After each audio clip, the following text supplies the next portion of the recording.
빌립보서 3장 8절 말씀입니다. 주신 하나님 말씀 제가 봉독해 올리겠습니다. 빌립보서 3장 8절. 또한 모든 것을 해로 여김은 내 주 그리스도 예수를 아는 지식이 가장 고상하기 때문이라. 내가 그를 위하여 모든 것을 잃어버리고 배설물로 여김은 그리스도를 얻고. 아멘. 다음으로 요한복음 12장 24절 말씀입니다. 요한복음 12장 24절 주신 하나님 말씀 봉독하겠습니다. 내가 진실로 진실로 너희에게 이르노니 한 알의 밀이 땅에 떨어져 죽지 아니하면 한 알 그대로 있고 죽으면 많은 열매를 맺느니라. 아멘. 지난 금요일 한국에서는 아주 재미있는 주제를 다룬 학술대회가 줌을 통해서 열렸습니다. 한국종교교육학회가 주관한 이 행사는 숭고함과 더러움의 오중주라고 하는 거창한 타이틀을 걸고 기독교, 불교, 가톨릭, 이슬람 그리고 기철학까지 5종교에 속한 학자들이 모여서 분토, 즉 똥에 관한 각 종교의 견해를 발표하는, 토론하는 그런 학회였습니다. 시차가 있어서 저는 직접 이 강연에 참여해 보지는 못했습니다. 하지만 나중에 강연 내용이 요약된 요약집을 구할 수 있어서 토론에서 어떤 내용이 발표되었는지를 알 수 있었습니다. 상당히 흥미로운 것은 그 속에서 이 분토, 똥에 대한 이야기가 어떻게 종교적으로 설명되었는가 하는 것입니다. 우리가 더러움과 끄리낌의 대명사라고 여기는 이 똥에 대해서 저는 그 당시에 논의된 그 요약집을 보면서 똥이 종교적으로 이렇게 큰 의미를 가지고 있는가 처음 알았습니다.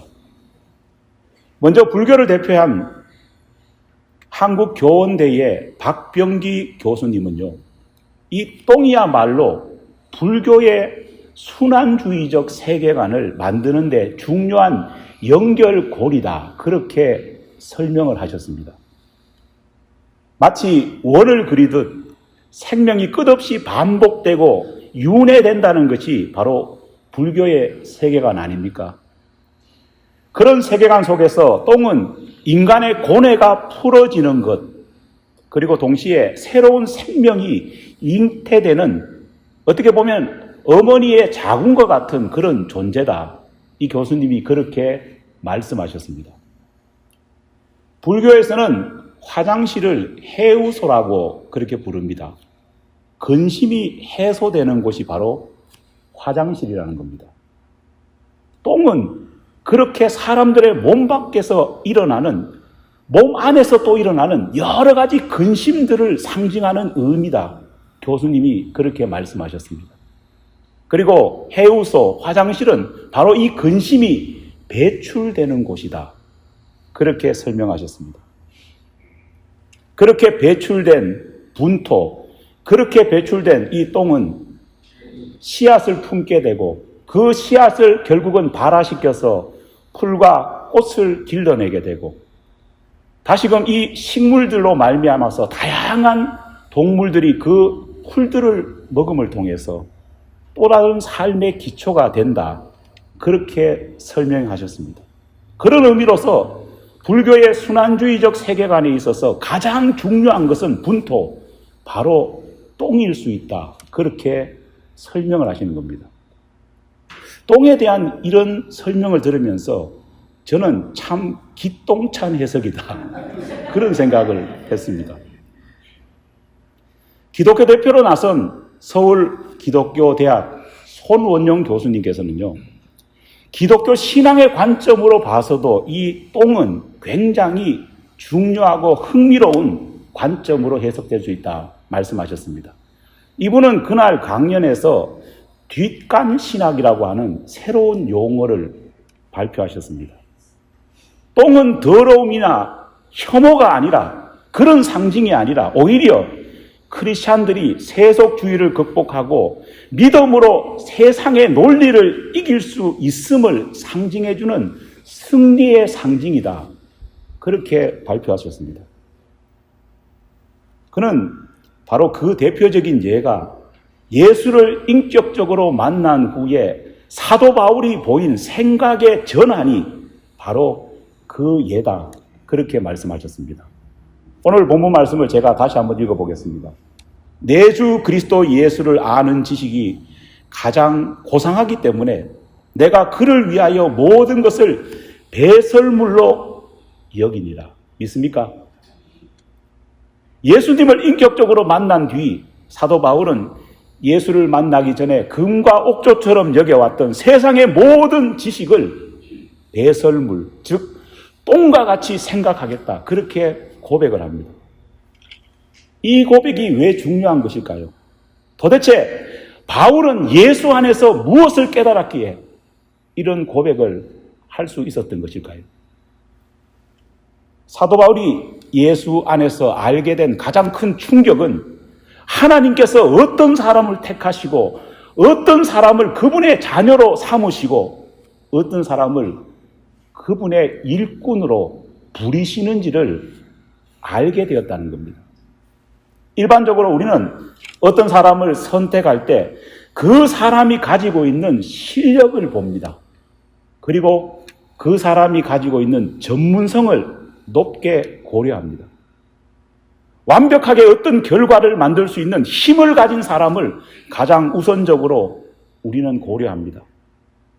바울 역시 예수님을 만나기 전에는요, 똑같은 생각을 하고 살았습니다. 아니, 예수님을 다메섹 도상에서 만난 후에도 이 생각은 조금도 변하지 않았습니다.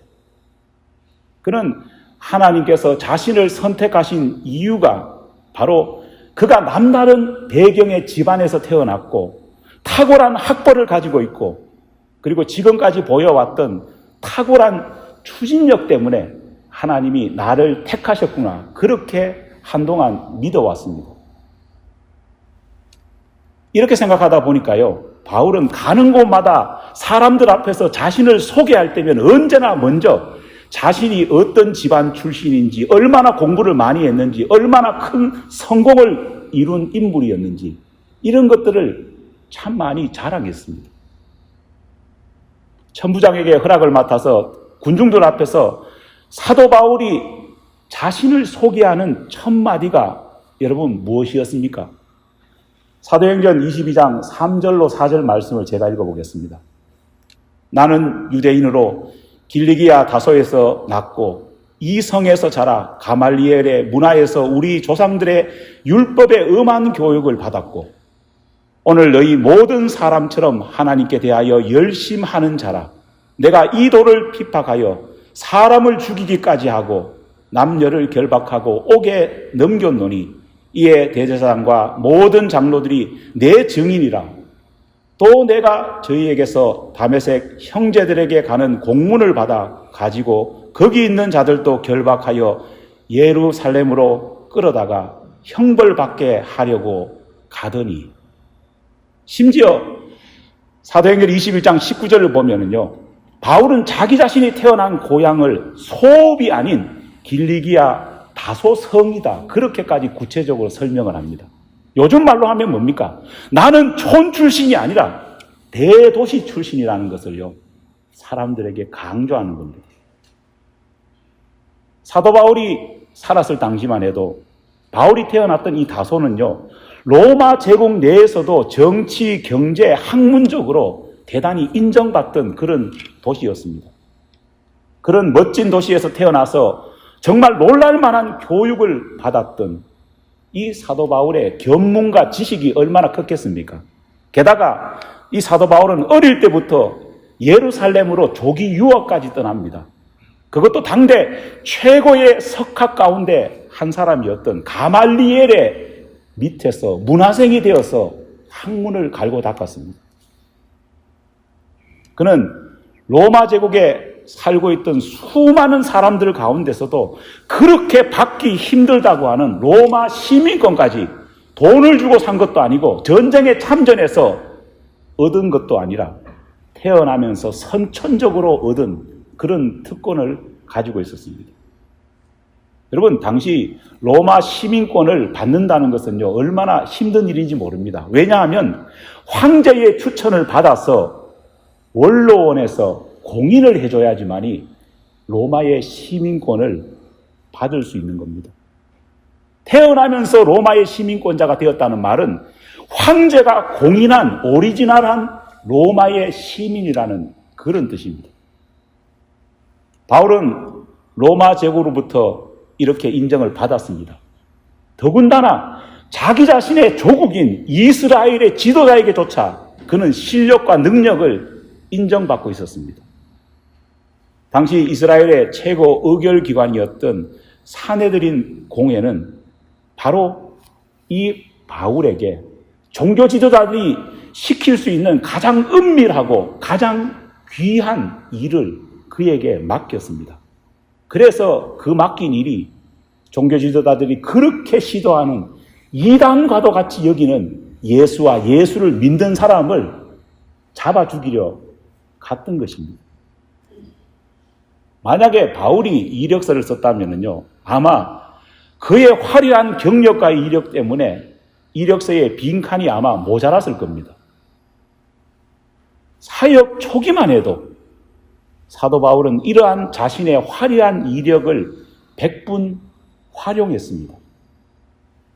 하지만 그랬던 그가 구약 성경을 읽으면서 또 사도 바울 당시에 이미 서여져서 초대교회 교인들이 읽고 있었던 마태, 마가, 누가복음을 읽으면서 충격을 받았습니다. 우리가 보통 unlikely choice라고 부르는 하나님의 선택과 예수님의 부르심의 참모습을 성경을 통해서 읽고 깨닫게 됨으로써 그는 충격을 얻게 됩니다. 하나님께서 인간을 선택하시고 부르시는 방법은 자신이 생각했던 방법과 너무나 달랐습니다. 예수님께서 사람을 부르시고 선택하는 방법은 자기 생각과 너무나 달랐기 때문입니다. 하나님께서는 이름이 널리 알려진 함무라비 대왕 같은 그런 사람을 택하신 것이 아니라 역사책에는 고사하고 동네 그늘진 벽에 낙서에도 오르기 힘든 허물 많았던 초라했던 아브라함을 선택하신 것입니다. 하나님께서는 이집트 바로왕과 그의 백성들을 택하신 것이 아니라 그들 밑에서 400년이나 노예로 종살이하고 있던 히브리인들을 하나님의 자녀로 백성으로 택하신 겁니다. 하나님은 이스라엘을 이끌 지도자로 젊은 청년을 선택하신 것이 아니라 80된 노인을 선택하셨고 이스라엘 백성이 미디안 족속들과 싸울 때도 용맹한 사람들은 다 집으로 돌려보내고 정말 요즘 말로 계집아이 같이 앉아서 손으로 물을 움켜 쥐어서 먹는 숫기 없어 보이는 300명을 선택하셔서 그 사람들을 전쟁터로 데리고 나가게 하셨습니다. 바울이 읽은 복음서에 있어서 예수님이 보이신 모습은요, 너무나도 충격적이었습니다. 사실 사도 바울은 예수님의 제자 선택과 제자들을 다루시는 모습을 이해하기 분명 힘들었을 겁니다. 출신도, 자란 가정도, 배운 학력도, 업적도 어떻게 보면은 예수님은 전혀 고려하지 않으시고 제자들을 부르셨습니다. 오히려 주님께서는 보잘것없고 미천한 사람을 고르고 골라서 부르신 것처럼 제자들을 선택하셨습니다. 그렇게 부름받은 예수님의 제자들은요, 실력이나 전문성 같은 것은 아예 없었습니다. 있는 실력과 전문성도 예수님은 고려하지 않았습니다. 예수님께서는 실력과 전문성을 가진 세리 마태를 배제하신 채 제자 그룹의 회계로 누구를 삼았습니까? 가룟 유다를 선택하셨습니다. 예수님의 12제자 가운데는요, 전문적인 킬러가 있었습니다. 누구냐? 열심당인 시몬이 있었습니다. 하지만 그가 있었음에도 불구하고 예수님은 자신의 가장 가까운 곳에 누구를 두셨느냐? 유약해 보이는 베드로와 감정 통제가 제대로 되지 않는 야고보와 요한을 주님 곁에 두셨습니다. 이처럼 세상에 미련한 자, 약한 자를 택하셔서 지혜로운 자들과 강한 자들을 오히려 부끄럽게 하신 것이 바로 하나님이십니다. 하나님의 아들이시면서 오히려 사람들이 꺼리는 십자가를 지신 예수님의 모습만 봐도 실력과 전문성이 아닌 하나님이 가지고 계시는 특별한 사람의 선택과 사람을 선택하셔서 어떤 일을 맡기시는지를 우리는 알 수 있습니다. 이 사실을 안 바울은요, 너무너무 자신이 부끄러웠습니다. 바울은 깨닫게 됩니다. 하나님께서 자신을 택하신 이유는 바울 자신이 남보다 잘나서가 아니라 오히려 정반대로 남보다 더 미련스럽고 어리석게 잘못된 방향으로 살아가고 있었기 때문에 하나님께서는 그를 선택하셨고 그가 하나님 앞에 매달리게 하셨다는 겁니다. 자신이 그렇게 금과 옥조처럼 여겨왔던 자랑해왔던 실력과 전문성이 아니라 오히려 하나님 앞에서 분토, 즉 똥과 같은 자기 자신이 그렇게도 조롱해왔던 그런 연약하고 부족한 그 모습으로 인해서 하나님은 그를 부르셨고 그를 어루만지시고 계신다는 것을 깨달았던 겁니다. 고린도후서 11장 30절에서 사도 바울은 이렇게 고백합니다. 내가 나의 약한 것을 자랑하리라. 바울은 여기서 한 걸음 더 나갑니다. 자신이 가진 약한 것을 오히려 자랑하겠다는 이 결심을 넘어서서 갈라디아서 6장 14절에 보면은요, 자신이 지금 가지고 있는 어떤 것보다도 오직 예수 그리스도의 십자가만 자랑하겠다, 그렇게 고백합니다. 그러나 내가 우리 주 예수 그리스도의 십자가 외에는 결코 자랑할 것이 없으니 그리스도로 말미암아 세상이 나에 대하여 십자가에 못 박히고 내가 또한 세상에 대하여 그러하니라. 바로 이것이 거듭난 자, 제대로 거듭난 자의 고백이고 제대로 변화된 개혁된 신앙인의 모습인 겁니다. 안타깝게도 그동안 한국교회는 버려야 할 것을 제대로 버리지 못했습니다. 오히려 반대로 버리지 말아야 할 것을 똥처럼 취급하며 내다 버려버렸습니다. 예수님 앞에서 세상 자랑과 세상 열광과 자기 자랑과 자기 능력을 정말 똥처럼 버려야 했음에도 불구하고 한국교회는 그동안 교회에 모여서 서로를 자랑하고 서로의 배경을 뽐내면서 서로 경쟁하듯이 시기하면서 살아왔습니다. 겸손한 곳이 교회가 되어야 하는데 교회는 겸손한 자들이 모이는 공간이 아니라 오히려 교만한 자들이 더욱더 자신을 드러내면서 교만한 자랑질하는 공간이 되고 말았습니다. 똥같이 과감하게 버려야 할 것을 단호하게 버리지 못했기 때문에 이런 문제가 일어난 것입니다. 하지만 예수님께서는 우리들에게 세상 자랑, 세상 연락을 똥처럼 버려야 한다 명령하셨지만은 동시에 성경을 또 읽어보면요, 우리 스스로에게 똥과 같아져야 된다고 말씀하는 부분도 계십니다. 예수님께서는 제자들에게 많은 말씀을 가르쳐 주시지 않았습니까? 그 많은 말씀 가운데에 가장 중요한 1번 말씀이 뭐냐? 바로 조금 전에 봉독해드렸던 요한복음 12장 14절 말씀입니다. 한 알의 밀이 땅에 떨어져 죽지 아니하면 한 알 그대로 있고 죽으면 많은 열매를 맺느니라. 믿습니까? 우리말 성경에는 한 알의 밀이 죽지 아니하면 한 알 그대로 있고 죽으면 많은 열매를 맺느니라, 이렇게 번역되어 있습니다. 하지만 헬라어 원문에서는 이 구절을 어떻게 번역하고 있느냐, 아니 어떻게 기록하고 있느냐, 한 알의 밀알이 썩어지면 많은 열매를 맺는다고 되어 있습니다. 우리말 성경에는 죽으면으로 되어 있는데 헬라어 원문은 정확하게 썩으면 많은 열매를 맺는다.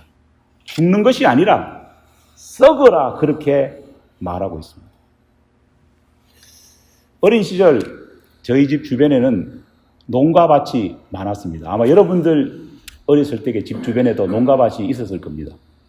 가을 추수가 끝날 무렵이 되면은요, 농부들이 볏짚과 잡초를 가져와서 잔뜩 쌓아 올려 놓습니다. 그리고 그렇게 쌓아 올려진 풀더미에 보통 농부들은 뭘 벗습니다. 무엇을 벗습니까? 똥을 한 바가지 가져와서 거기다가 부어 놓습니다. 늦가을이 되면은요, 정말 온 동네가 고향의 냄새가 풍기는 그런 나의 살던 고향이 됩니다. 그렇게 쌓아 올려진 풀더미는 똥과 함께 뭐가 되어 갑니까? 퇴비가 되어 갑니다. 퇴비가 만들어진 과정은 똥과 풀이 만나서 썩어지는 과정이 바로 퇴비가 되는 과정입니다. 그런데 이상하게도 똥과 풀이 썩어서 퇴비가 되면은요, 비록 그 퇴비도 참 남다른 이상야리까리한 그런 냄새가 나지만 원래 부어졌던 똥 냄새와는 전혀 다른 냄새가 됩니다. 오히려 구수하다는 생각이 들기 시작합니다. 그렇게 만들어진 퇴비는 땅에 뿌려져서 봄날 정말 땅에 똥 냄새가 아닌 구수한 냄새로 생명이 자라나는데 불쏘시개의 역할을 하게 됩니다. 왜 그렇게 되었을까요? 잘 썩었기 때문입니다. 예수님께서는 우리들에게 말씀하십니다. 참된 신앙은요, 잘 썩는 겁니다. 비록 똥 같은 우리라 할지라도 잘 썩으면은 버려질 쓰레기가 아니라 생명이 돋아나는 거름이 될 수 있다는 겁니다. 안타깝게도 오늘날 교회와 교인들은 이익을 줄 만한 열매에만 관심을 가질 뿐 열매를 맺는데 결정적인 역할을 하는, 아니 열매 맺음의 선행이 되는 썩어지면은 관심이 없습니다. 우리는 세상 자랑 다 버리고 퇴비처럼 썩어지는 한 알의 밀알이 되어서 그 썩어짐을 통해서 더 많은 꽃을 피우고 그 꽃의 향기가 가득한 교회를 만들어야 합니다. 꽃내 가득한 교회를 만들기 위해서는요, 먼저 무엇이 필요하냐?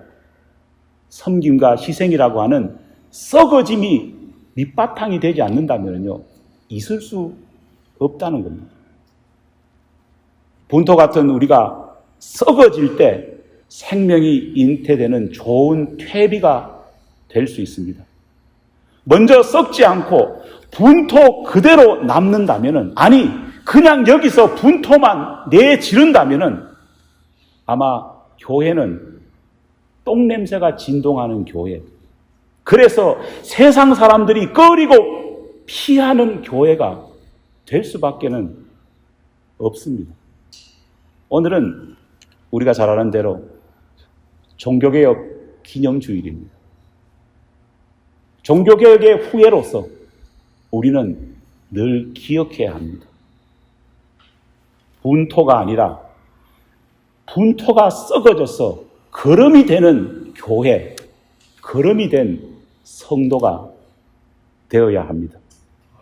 바로 이것이 참된 종교개혁을 이룬 개혁교회의 모습입니다.